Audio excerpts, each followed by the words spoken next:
Kintsugi Tutorial Video Step 2 How to create Mugi-urushi as adhesive.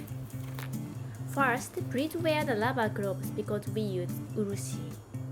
And prepare the palette, spoon and flour.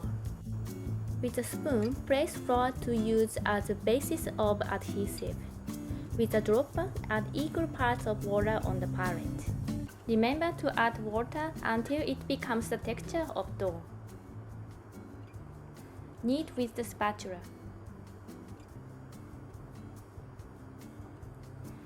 Then, if you need, please add the water.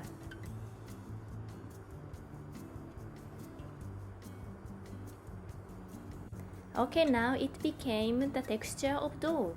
Then add the same volume of raw urushi. Remember to add raw urushi until it becomes the texture of chewing gum.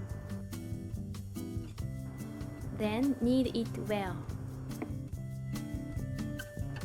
Okay, it became the texture of chewing gum. This is the Mugi-urushi. We use it as adhesive for broken pieces.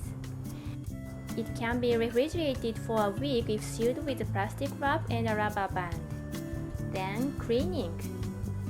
Scrape the dirt from the palette with the spatula and oil and wipe it off well with tissue. If it's still sticky, you can also wash it with soap or dish soap.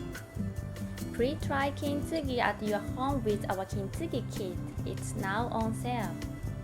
We are not perfectly incorporated.